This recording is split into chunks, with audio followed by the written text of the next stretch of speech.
प्यारे बच्चों, आज हम आपको यूरोप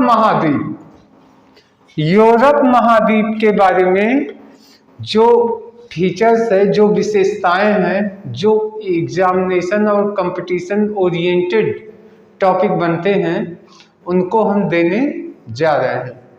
तो आइए देखते हैं। अच्छा, आपको हम पूरी कोशिश करेंगे कि आपको मेमोरी ट्रिक से पहचान करवाते चलें, जिससे एक बार में दिमाग में चीजें बैठ भी जाए। तो आइए शुरू करते हैं। देखिए, एशिया महाद्वीप को देखिए, पहली चीज एक चीज जानिए, ये एशिया महाद्वीप जो अपना है ये सबसे बड़ा महाद्वीप है, और एशिया महाद्वीप और यूरोप महाद्वीप सटे हुए, बस वहां के बीच में दोनों लगभग आप मान के चल सकते हैं कि सटे हुए। इसी वजह से हम लोग का तेजी से एशिया वाले यूरोप में, यूरोप वाले एशिया में आते जाते हैं। तो दोनों का जो सेपरेशन है, इसीलिए एक हिस्से को यूरेशिया कहते हैं, यानी यूरोप और प्लस एशिया, यूरेशिया। तो अब देखिए, एशिया महाद्वीप को यूरोप महाद्वीप से पृथक करता है कौन? काकेशस पर्वत, यानी एक माउंटेन है, एक पर्वत है काकेशस, और ये बीच में पड़ता है, और उस पर्वत के उस तरफ यूरोप महाद्वीप और इस तरफ एशिया महाद्वीप है। आप कैसे याद कर सकते हैं? देखिए, यहीं से आपको याद करना सीखना। ऐसा जो अगर दिमाग में बैठ जाएगा तो एक क्वेश्चन के अगर 4 ऑप्शन आते हैं तो आपका आमतौर पे सही ऑप्शन पे टिक लग जाएगा। तो देखिए, काकेशस लिखा है, तो काकेशस को यहां से कर लीजिए केक। तो ठीक है, तो क्या करते हैं, एक बड़ा सा पर्वत है, उस पर्वत पे एशिया से भी लोग जाते हैं और यूरोप के लोग भी आते हैं। क्या करने आते हैं? तो उस पर्वत पे केक खाने आते हैं। क्या खाने? केक खाने आते हैं। तो जैसे केक आएगा तो तुरंत दिमाग में आएगा क्या? काकेशस पर्वत, और यही पर्वत बीच में है, उस तरफ यूरोप, इस तरफ एशिया। पहला हो गया। अब दूसरा देखिए, यूरोप में कितने देश हैं? लगभग 46 देश हैं। तो 46 देश हैं, ठीक है, ये काउंटिंग है। यूरोप में 46 देश हैं। ये जो अच्छा देखिए, एशिया महाद्वीप अपना 7 महाद्वीप में सबसे बड़ा है, लेकिन यूरोप महाद्वीप ये सिर्फ ऑस्ट्रेलिया महाद्वीप से बड़ा है, बाकी सबसे छोटा है। यानी ये अगर आप कहिए तो साइज में अगर हम बड़े से छोटे की तरफ जाएं तो ये 6वें नंबर पे आता है, और 7वें पे ऑस्ट्रेलिया आ जाएगा। तो और नीचे से समझिए कि दूसरे नंबर का सबसे छोटा महाद्वीप। तो ये यूरोप महाद्वीप जो है ऑस्ट्रेलिया महाद्वीप से बड़ा, बाकी 7 महाद्वीप में जो 5 शेष बचते हैं, ऑस्ट्रेलिया से तो बड़ा है, और यूरोप और 5 जो महाद्वीप हैं उनसे छोटा है।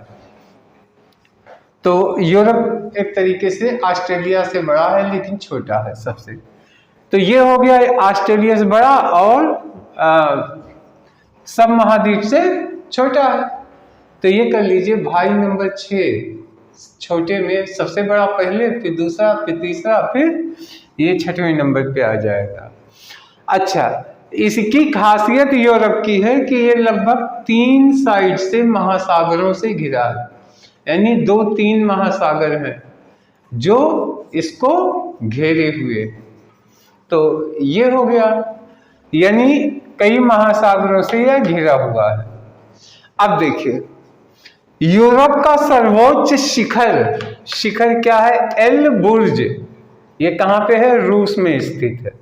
शिखर का मतलब है कोई एक वॉच टावर बना होगा, और ये पूरे यूरोप का सबसे बड़ा टावर है, जो कहाँ पे है? रूस में है। इसका नाम क्या है? एल बुर्ज है। एल बुर्ज, तो एल से कर लीजिए लंबा बुर्ज, यानी लंबा एक बुजुर्ग, रूस में एक बुजुर्ग है जो बहुत लंबा है और पूरे यूरोप में सबसे लंबा है। तो जैसे बुजुर्ग सोचिएगा तुरंत आ जाएगा बुर्ज, एल बुर्ज, है ना। आप देखिए सबसे, देखिए एक नदी है, कई देशों से गुजर के ये निकलती है, फिर ब्लैक सी में जाके मिल जाती है। डेन्यूब नदी, डेन्यूब नदी कई यूरोपीय देशों से होकर बहती है और ब्लैक सी में समाती है। अब आप कैसे याद कर सकते हैं डेन्यूब नदी, तो डेन्यूब है तो कर लीजिए डेन्यूज नदी, एक ऐसी नदी जो पर डे का न्यूज क्या करती है, सब यूरोपीय देशों में बांटती है। तो हो गया, क्योंकि हर देश में वो गुजरती है, कई देशों में गुजरती है, तो उसका नाम है पर डे न्यूज, तो हो गया डे न्यू। ठीक, देखिए डे माने दिन, न्यू ब लिखा है तो न्यू ब को न्यूज कर लीजिए, तो पर डे का न्यूज, यानी ये नदी कई देशों से गुजरती है, इसका नाम क्या है, तो डे न्यूज, यानी डे न्यू नदी। अब देखिए सबसे बड़ा नगर कौन सा है यूरोप का, तो यूरोप का सबसे बड़ा नगर है लंदन। और ये लंदन कहाँ बसा है, टेम्स नदी के किनारे बसा है। किस नदी के, टेम्स नदी के किनारे बसा है। तो अब कैसे याद कर सकते हैं, तो अब आप कर लीजिए सबसे बड़ा नगर यूरोप का कौन है, लंदन। तो मालूम है आपको कि अंग्रेज लंदन से ही रहते हैं अंग्रेज, और पूरे विश्व में अंग्रेजों का ही राज था। तो ये लंदन हो गया, और लंदन किस नदी के किनारे बसी है, टेम्स नदी के, ये टेम्स नदी के किनारे बसा हुआ है। तो अब इसको आप कैसे याद कर सकते हैं, लंदन शहर जो बहुत बड़ा है, और यहाँ पे इसको टेम्स है तो इसको कर लीजिए टेम्पो, और नदी किनारे टेम्पो चल रही है। तो जैसे टेम्पो सोचेंगे, लंदन बहुत बड़ा है और वहाँ एक बहुत बड़ी नदी है, उस नदी के किनारे किनारे क्या चल रही है, टेम्पो चल रही है। तो जैसे सोचेंगे नदी किनारे टेम्पो चल रही है, तो तुरंत दिमाग में टेम्स नदी आ जाएगा, तुरंत याद हो जाएगा। अब देखिए फ्रांस की राजधानी क्या है, पेरिस। फ्रांस की राजधानी पेरिस है। ये किस नदी के तट पे है, सीन नदी के तट पे, सीन नदी के तट पर स्थित है। अब इसको कैसे याद कर सकते हैं, तो देखिए फ्रांस में, फ्रांस ऐसे करिए, फ्रांस एक ऐसा शहर है, किसका शहर है, तो लिखा है पेरिस, तो इसको कर लीजिए परीसी, यानी फ्रांस ऐसा शहर है जहां परी घूमती हैं, और इस सीन को लोग देखने जाते हैं। सीन तो परी फ्रांस में है ना। तो ऐसे कल्पना कर सकते हैं कि परियां आई और फ्रांसीसियों ने उन्हें फंसा लिया, तो परियों को फंसा लिया, अब लोग उनको, उस सीन को लोग देखने जाते हैं। तो सीन से सीन नदी हो गया, और पेरिस परियों से है, तो फ्रांस की राजधानी क्या हो गई, पेरिस हो गई। और सबसे बड़ी चीज है, यह फैशन की नगरी है, यानी पेरिस जो है अब फैशन की नगरी कैसे, यानी फ्रांसीस के लोग इतना फैशन करते हैं कि वो परियों जैसा लगते हैं, परीसी। फ्रांस की लड़कियां फैशन करती हैं जो परीसी लगती हैं, तो क्या हो गया, फैशन की नगरी फ्रांस हो गई, और परीसी यानी पेरिस फ्रांस की राजधानी, और इस सीन को देखने लोग जाते हैं, तो हो गया सीन नदी के तट पर। आप देखिए यूक्रेन गणराज्य आजकल यूक्रेन तबाह हो रहा है, आप जानते ही हैं रूस यूक्रेन का युद्ध। यूक्रेन जो है यह यूरोप का प्रमुख गेहूं उत्पादक देश है। सबसे ज्यादा गेहूं यही उत्पादन और सप्लाई विश्व में करता था। लेकिन साल भर से जो युद्ध चल रहा है इसकी वजह से उत्पादन और सप्लाई पे असर पड़ा, इसीलिए गेहूं की क्राइसिस पूरे विश्व में हो गई। तो इसको क्या कहते हैं, गेहूं उत्पादक, यानी ये गेहूं यूक्रेन। तो ऐसे कर सकते हैं कि यूक्रेन है, यूक्रेन में गेहूं और क्रेन से उठाया जाता है। यूक्रेन कर लीजिए, अब भाई गेहूं बहुत ज्यादा होगा तो कैसे उठाएंगे, तो क्रेन से उठाएंगे। तो यूक्रेन क्या उठाए हैं, गेहूं उठाए हैं। तो यूक्रेन का प्रमुख उत्पादन क्या हो गया, गेहूं हो गया। इसीलिए इसको विश्व का अन्न भंडार भी कहते हैं। विश्व का इसको अन्न भंडार भी कहा जाता है, या रोटी की डलिया भी कहते हैं। तो ऐसे कह लीजिए, रोटी की डलिया हो या अन्न हो, क्रेन से उठाया जाता है, इतना पैदावार होती है। तो यूक्रेन। अब देखिए इटली एक ऐसा देश है, ये भी यूरोपियन देश है। ये अंगूर और जैतून का बहुत उत्पादन करता है, अंगूर व जैतून। तो इसको कैसे याद कर सकते हैं, तो इटली लिखा है, इटली। तो इसको कर लीजिए, इसको ऐसे कर सकते हैं कि इटली को कर लीजिए इडली। इडली में इडली बनाने के लिए जैतून का तेल और बनने के बाद उसमें फ्रेश अंगूर डाले जाते हैं, जिससे बहुत टेस्टी हो जाता है इडली। तो इससे क्या होगा, इडली को किस में बनाया गया, जैतून में बनाया गया। यानी प्रमुख उत्पादन जैतून, ये एक प्रकार का तेल होता है। और इसमें ये इडली बन गई, तब फिर क्या डाल दिया गया, उसमें फ्रेश अंगूर डाल दिया गया। तो अंगूर यानी अंगूर और जैतून, ये दोनों इटली के प्रमुख उत्पादन हैं। अब देखिए, सर्वाधिक व्यस्त जलमार्ग, यूरोप का सबसे व्यस्त जलमार्ग, यानी बहुत जो है नाव, बोट इसी रास्ते से आती जाती है, राइन नदी।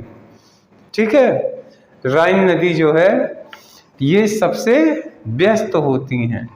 तो इसको कैसे याद कर सकते हैं, इसको वैसे ही ऐसे ही जान लेते हैं, या आप इसको कर सकते हैं कि सर्वाधिक व्यस्त जलमार्ग। तो करिए कि जल के मार्ग से राइनोसारस कहाँ रहता है, तो कर लीजिए जल में रहता है, जल में राइन नदी। तो कर लीजिए उस राइन नदी में ढेर सारे राइनोसारस रहते हैं। तो राइनोसारस का मार्ग जल मार्ग बन गया। तो इससे पता चल जाएगा क्या, राइन नदी। अब देखिए, सबसे महत्वपूर्ण रेल मार्ग एशिया और यूरोप का सबसे महत्वपूर्ण रेल मार्ग क्या है, ओरिएंट रेल मार्ग है, ओरिएंट रेल मार्ग। और तो ये कई देशों में ये जाके इसका रास्ता कई देशों में है। यूरोपियन कंट्रीज की एक खूबी है, एक चीज आप जानते हैं, यूरोप के देश, जैसे अपने यहाँ एशिया महाद्वीप में भारत का रुपया चलता है, चीन का जो है युआन चलता है ना, ऐसे अलग अलग देशों का अलग अलग मुद्रा है। लेकिन यूरोप के लोग, इनकी सिर्फ एक ही मुद्रा चलती, यूरो। तो ये लोग मिलके, और दूसरी चीज, अधिकांश देश में एक देश से दूसरे देश में आने जाने के लिए कोई पासपोर्ट वीजा की वहाँ जरूरत नहीं पड़ती। जैसे हमारे यहाँ है कि पड़ोसी देश में जाना है तो आपको पासपोर्ट वीज़ा बनवाना पड़ेगा, उनके यहाँ ये सिस्टम नहीं होता है। तो एक यूनिटी में इस तरीके से रहते हैं कि लोग एक दूसरे के यहाँ बिना रोक टोक आते जाते हैं, कोई परमिशन की ज़रूरत नहीं पड़ती, उनके यहाँ मुद्रा यूरो चलती है। अब रूस जो है, रूस वहाँ का यूरोप का सब, और सिर्फ यूरोप ही नहीं पूरे विश्व का सबसे बड़ा क्षेत्रफल वाला देश है रूस। यानी अगर क्षेत्रफल की दृष्टि से आप देखें तो विश्व का सबसे बड़ा देश रशिया है, रशिया। तो प्यारे बच्चों, आशा है कि सब का सब आपको याद हो गया होगा। अब एक बार सुन के जब हम सवाल पूछें तो आप इसका जवाब मन में सोचिएगा। एशिया को, एशिया महाद्वीप को यूरोप महाद्वीप से अलग कौन करता है? अब आशा है कि आपको जवाब मिल गया होगा। अपने मन में जवाब सोचिएगा तो आपको पता चल जाएगा, है ना। क्या खा रहे थे? केक खा रहे थे, केक से काकेशस। दूसरा चीज क्या है? कितने देश हैं? 26। तीसरा, ये यूरोप जो है कैसा है, इसकी साइज क्या है? तो बढ़ते क्रम में भाइयों के बड़े से छोटे क्रम में इसका नंबर कौन सा आएगा? 6वां आएगा, क्योंकि ऑस्ट्रेलिया से ये बड़ा है और सबसे छोटा है। और सर्वोच्च शिखर कौन सा है? तो सर्वोच्च शिखर क्या नाम पड़ा? कौन था? याद कीजिए, बुजुर्ग। तो क्या बन गया? यल बुर्ज। यल बुर्ज कहाँ है? रसिया में। और सब कई देशों में होकर बहने वाली नदी कौन सी है जो क्या देती है? डेली न्यूज देती है। तो क्या बन गया? Day new. आशा है ये भी याद हो गया होगा। फिर सबसे बड़ा नगर कौन सा है यूरोप का? तो लंदन हो गया। कहाँ बसा है? आपको याद हो गया होगा। जब आप सोचेंगे क्या चला रहे थे तो पता चला टेम्पो। तो टेम्पो से क्या बन गया? टेम्स। अब देखिए, फ्रांस की राजधानी कहाँ है? तो फ्रांस में क्या फंस गई? परी। तो क्या बन गया? पेरिस। याद हो गया होगा। और किस नदी के तट पे है? सीन नदी के तट पे। और फैशन का नगर कौन है? फ्रांस है। इसके बाद आ जाइए, ये गेहूं का विश्व में सबसे ज्यादा गेहूं उत्पादक देश कौन सा है? जहां क्रेन से उठाना पड़ता है, यानी यूक्रेन। और इसको क्या कहते हैं? इसको अन्न भंडार कहेंगे। और क्या कहेंगे? गेहूं से क्या बनता है? रोटी। तो रोटी की दलिया है ये, जहां रोटी ही रोटी है, क्योंकि गेहूं ही गेहूं है। इसके बाद इटली। इटली यानी इडली। इडली में आप क्या खाए? इडली किससे बनाया गया? हाँ, जैतून के तेल से। और इसमें क्या डाल दिए बाद में? ग्रेप्स यानी अंगूर। यानी इटली अंगूर और जैतून का प्रमुख उत्पादक देश है। सबसे व्यस्त मार्ग कौन सा है? जलमार्ग, राइन नदी। इसी के से आवागमन बहुत होता है। और सबसे बड़ा रेल मार्ग कौन सा है? ओरिएंट रेल मार्ग। और सबसे क्षेत्रफल बड़े, सबसे सर्वाधिक, विश्व का सबसे बड़े क्षेत्रफल वाला देश कौन सा है? रसिया। तो प्यारे बच्चों, आशा है सब का सब आपको याद भी हो गया होगा, समझ में भी आ गया होगा। लेकिन अभी ये कंप्लीट नहीं हुआ। यूरोप से संबंधित ये पहला वीडियो है।